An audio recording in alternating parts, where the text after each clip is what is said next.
Hello বন্ধুরা, and welcome back to my channel. আশা করি তোমরা সবাই ভালো আছো, সুস্থ আছো, আনন্দে আছো। আমার একটা নতুন ব্লগে আবার তোমাদের অনেক অনেক স্বাগত জানাচ্ছি। দুদিন ব্লগ দিতে পারিনি, শরীরটা প্রচণ্ড খারাপ। অ্যাকচুয়ালি এখনও শরীরটা প্রচণ্ড খারাপ, জানি না, শরীরে কোনো এনার্জি পাচ্ছি না। আর এই ব্লগটা আমার দুদিন আগের, মানে আমি যে এডিটটা করব সেটারও এনার্জি পাচ্ছি না। তো যাই হোক, আজকে সকালবেলাটা ব্রেড দিয়ে শুরু করলাম। ব্রেডটা দেখো সেঁকে নিচ্ছি আস্তে আস্তে, কেননা আজকে সকালবেলা বাটার দিয়ে ব্রেড খাওয়ার প্রচণ্ড ইচ্ছা করছে, তাই হাজব্যান্ডকে ব্রেড আনতে বলে দিয়েছিলাম।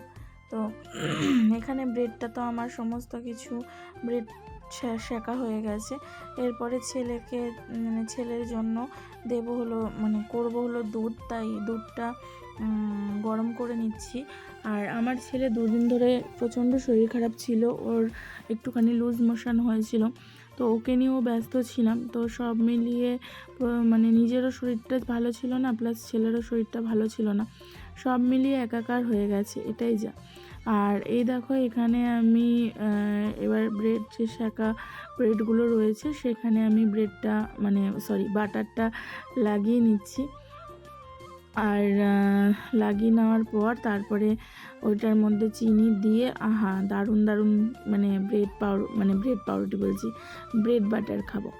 তো দেখো, এরপরে আমার তো ওইদিকে ব্রেড বাটারটা করা হয়ে গেছে, করে আমার হাজব্যান্ডকে খেতে দিয়ে দিয়েছি। আর এখানে চলে এসেছি বিছানা ঝাড়ার জন্য, কেননা আগে বিছানা না ঝেড়ে খেতে বসলে না ঠিক ভালো লাগে না, ওই জন্য বিছানাটা গুছিয়ে ঝেড়ে তারপরে খেতে আসবো। তো চলো আস্তে আস্তে, আজকে বেশি ভয়েসও দিতে পারছি না, কেন জানি না, শরীরে সেই এনার্জিটাই পাচ্ছি না, খুব কষ্ট হচ্ছে কথা বলতে। তো এরপরে দেখো, খেয়ে দিয়ে মাঝখানে খাওয়া হয়ে গেছে, আর খেয়ে দিয়ে দেখছো রেডি হয়ে নিয়েছি, যাচ্ছি হলো একটা জায়গায়।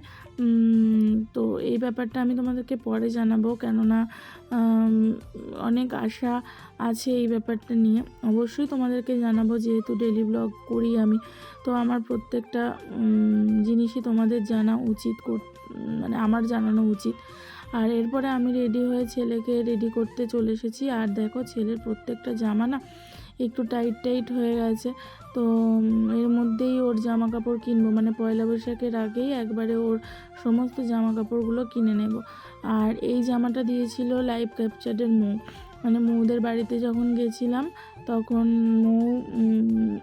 মৌও না, মৌয়ের বর, দাদা, আমার দাদা হয়। তো দাদা নাকি মৌকে না জানি অনলাইনে ছেলের জন্য এরকম 3টে গেঞ্জি অর্ডার দিয়েছিল ডিজনি থেকে। তো তখন খুব বড় হয়েছিল, এখন মোটামুটি ঠিকঠাক হয়। তো এটা মৌয়ের দায়ের জামা, এখন ওটাই ওকে পরিয়ে নিয়ে যাব যেখানে যাচ্ছি। তো চলো দেখি কাজটা হয় কি না, সেটা তোমাদের সঙ্গে শেয়ার করি। যদি কাজটা কমপ্লিট সাকসেস হয়, অবশ্যই তোমাদেরকে জানাবো। এখন একটু বেরোচ্ছি, যাচ্ছি একটা কাজে, এতক্ষণ তোমাদের সামনে আসতে পারিনি, কাজকর্ম করছিলাম। এখন প্রায় তোমার হলো 11টা 15-20 মতো হয়ে গেছে, যাচ্ছি একটা কাজে। দেখি সাকসেসফুল হই কি না, সাকসেসফুল হলে তাহলে তোমাদেরকে শেয়ার করব। আগে ঘুরে তো আসি, তারপরে কথা বলছি কোথায় গেছিলাম, কী বৃত্তান্ত। সকালে কোথাও বেরোতে ইচ্ছে করছে না, দেখো কি রোদ। সানগ্লাসটা নিয়ে নিয়েছি, এখন কিচ্ছু দেখতে পাচ্ছিলাম। তো চলো যাওয়া যাক। যে কাজে গেছিলাম সাকসেসফুল হয়নি, আবার একটা ডেট দিল, সেই ডেটে যেতে হবে। তো এখন ওই জন্য আর বলছি না। আর ওই দেখো আমার ছেলে আইসক্রিম খাচ্ছে, দেখো আইসক্রিম কিনে নেওয়া হয়েছে, আইসক্রিম খাচ্ছে। তো চল এখন ঝটপট রান্না করি, সমস্ত কেটে কুটে রেখে গেছিলাম, এখন রান্নাটা সাথে দেখো দেখতে থাকো। তো বন্ধুরা, তোমরা তো শুনতেই পেলে কাজটা আমার সাকসেস হয়নি। তো যেদিনকে সাকসেস হবে অবশ্যই তোমাদের সঙ্গে শেয়ার করব, বারবারই বলছি। আর যেহেতু ঘড়িতে অনেকটা বেজে গেছে, প্রায় 1টা মতো বেজে গেছে, তাই এখানে দুটো কড়াইয়ে একটাতে সয়াবিন চাপাবো আর একটাতে ডাল চাপাবো। দেখো ওইদিকে ডালের জলটাও গরম হয়ে গেছে, চাপিয়েছি অনেকক্ষণই।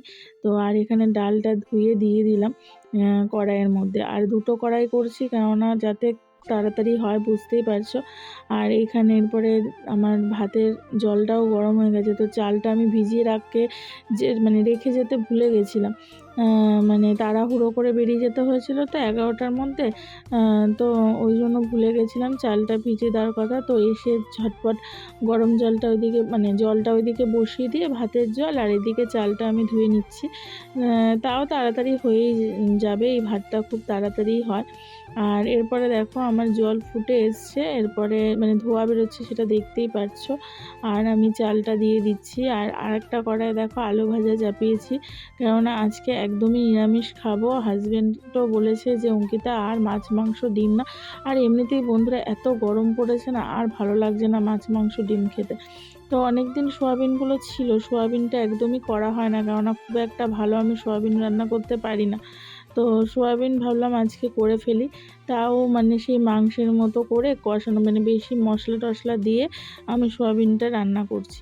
কেননা সত্যি বন্ধুরা দেখো, আমার তো মিথ্যে কথা বলে লাভ নেই, আমি সোয়াবিনটা সেরকম একটা ভালো পারি না করতে। আমার মা যেরকম দারুণ করে সোয়াবিনের তরকারিটা, তো আমি অতটা ভালো পারি না, জানি না কেন। তো এখানে দেখো আমার সোয়াবিনটা কষানো হয়ে গেছে, এরপরে আমি জল দিয়ে দিলাম সোয়াবিনের মধ্যে। এরপরে দেখো আমি সমস্ত আমার রান্নাবান্না কমপ্লিট হয়ে গিয়ে আমার জানোই এটা প্রতিনিয়ত কাজ, গ্যাসের জায়গাটা পরিষ্কার করা, তো সেই কাজটাই করে নিচ্ছি। আর আজকে উপরের এই জায়গাটাতেও একটুখানি মোছামুছি করে নিচ্ছি। আর এরপরে দেখো বন্ধুরা, আমার সমস্ত গ্যাসের ওই জায়গাটা মোছা হয়ে যাওয়ার পর এরপরে ঝিকগুলো মেজে নিচ্ছি, কেননা ঝিকগুলো যদি আমি এখন মেজে রাখি তাহলে জলটা ঝরে যাবে। আর সেটাতে কি সুবিধা হবে বলো তো, আমার ওই ঝিকগুলো শুকিয়ে যাবে, তাতে আমার আর বিকালবেলা যদি আমি চাটা করতে নিই তাতে কোনো প্রবলেম হবে না। আর যদি আমি সাথে সাথে জলে ধুয়ে করি তাহলে ওই জল বার্নারে পড়ে, একদম বিধিকিষ্টির অবস্থা।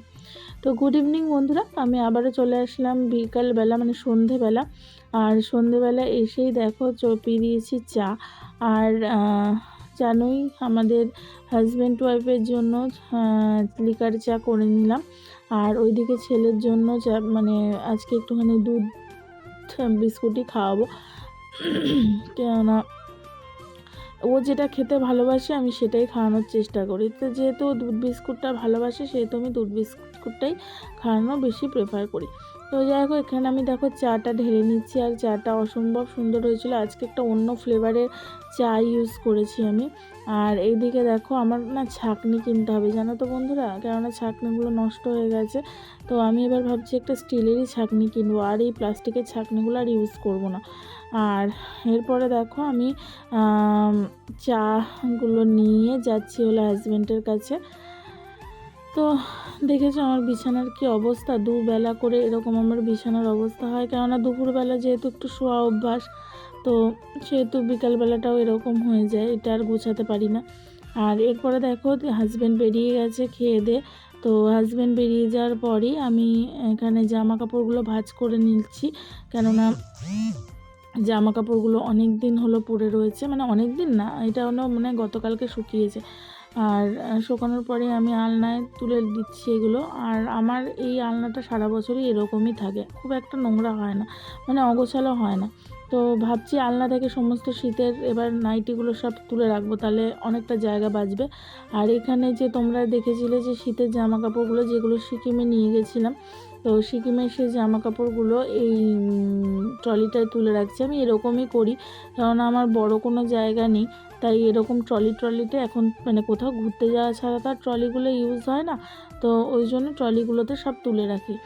আর এই দেখো এটা আমি কিনেছিলাম ঘুরতে যাওয়ার জন্য, তো এটাও একটা জায়গায় সুন্দর করে ভাঁজ করে রাখলাম, কেননা আবার যদি কোনো দিনও ঘুরতে যাই আবার কাজে লাগবে। এরপরে বোতলগুলো খালি হয়ে গেছিলো বন্ধুরা, তো চলো বোতলগুলো ভরে নিয়ে তারপরে আবার আসছি কথা বলতে।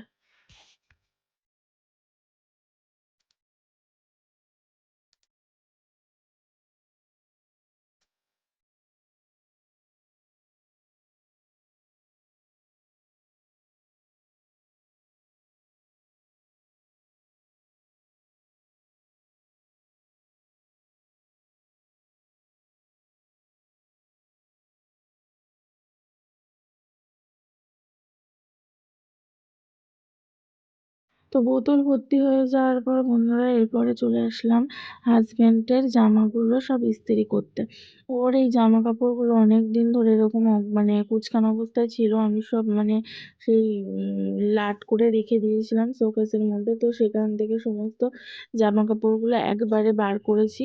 বার করে এবারে কি করবো বলতো, এই যে ফুল হাতা যে জামাগুলো দেখছো সেগুলো সমস্ত কিছু তুলে রাখবো, কেননা এখন আর গরমকালে ওই ফুল হাতা জামা কাপড় পরবে না, ফালতু ফালতু এগুলো বাইরে রেখে লাভ নেই। ওই জন্য ভালো করে ইস্ত্রি করে, মানে কাঁচা জামা কাপড় এগুলো, তো ভালো করে ইস্ত্রি করে সেগুলোকে আমি পাট পাট করে আলমারিতে তুলে রাখবো। আর হাফ হাতে যে জামা কাপড়গুলো সেটা এখন অফিসেও পরে যাবে, তো সেই জামাগুলো এখন আলাদা করে রাখবো, মানে দুটো পার্টে রাখবো, যে ওগুলো পরে ও অফিস করবে। তো চলো আগে ইস্ত্রিটা করে নিই, করে নিয়ে তারপরে আজকের ব্লগটা আমি তারপরে শেষ করব। তো চলো, আর আজকে সব জামা কাপড় কিন্তু আমি মানে এত জামা মানে সমস্ত কিছু জমে গেছিল, আর আমি খুব একটা ভালো ইস্ত্রিও করতে পারি না। তো যাই হোক কোনো রকমে চলে যায়, যাই হোক এবার ওই যেটা নাকি বলছিলাম যে অনেক জামা কাপড়ই ওর জমে গেছিল। তো আজকে সব জামা কাপড় আমি ইস্ত্রি করতে পারিনি, কিছুটা রেখে দিয়েছি কালকের জন্য, কালকে বাকিগুলো ইস্ত্রি করব। তো চলো ইস্ত্রি টিস্ত্রি করে নিয়ে তারপর ব্লগটা শেষ করছি।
বন্ধুরা, এতক্ষণ দেখতেই পেলে এখনো দেখেছো কত জামা কাপড় বাকি, এগুলো আবার ইস্ত্রি করা রয়েছে। তো আমরা কেন এগুলো ইস্ত্রি করতে নিলাম, এগুলো অনেক দিন ধরে মানে ওই দিকে পড়েছিল। এবার আমার হাজবেন্ড যেহেতু এই আলমারিটা ইউজ করে, তো ওর এই গেঞ্জিটা মানে গেঞ্জি দিয়ে পুরো এই দিকটা পুরো ভরে গেছে। এবার ওর তো জামা কাপড়গুলো সব শোকেসে রাখি, কেননা ওর ডেলি ইউজের, এইগুলো সমস্ত কিছু ডেলি ইউজের অফিসে। তো এখন তো শীতকাল চলে গেছে, তো ফুল হাতা এখন পরবে না, তো ফুল হাতাগুলোকে একটা সাইড করছি, হাফ হাতাগুলোকে আরেকটা সাইড করছি। তো এই কটা ইস্ত্রি হয়েছে, ঘেমে গেছি প্রচণ্ড, ফ্যানের একদম সেই রকম স্পিড নেই এই ঘরে। আর এখন এই দেখো এইগুলো বাকি রয়েছে, আজকে আর ভালো লাগছে না, কেননা প্রচুর খাটাখাটনি গেছে, আর কিছু ইস্ত্রি করা ছিল, এই যে এইগুলো সব ইস্ত্রি করা, এগুলো দীর্ঘদিন ওই পরেনি তো শীতকালে, তো একটু কুচকে কুচকে গেছে, তো এগুলো একটু আরেকবার ইস্ত্রি ধরে নেব। তো আজকে আর কমপ্লিট করতে পারবো না এগুলো, কেননা বিশাল গরম লাগছে, আর পারছিও না শরীর, আর ঘড়িতেও আমার প্রায় 10টা বেজে গেছে। তো চলো ব্লগটা এখানেই শেষ করলাম। ভালো লাগলে লাইক কমেন্ট শেয়ার করে দিও। আর যারা আমার নতুন বন্ধু আছো, চ্যানেলটাকে প্রথম দেখছো, প্লিজ চ্যানেলটাকে সাবস্ক্রাইব করে দিয়ে পাশে দেখো। আর আমার ভিডিওগুলো তোমাদের কেমন লাগছে প্লিজ তোমরা অবশ্যই আমাকে জানিও। চলো আজকের মতো টাটা, গুড নাইট, আবারও দেখা হচ্ছে নেক্সট ব্লগে।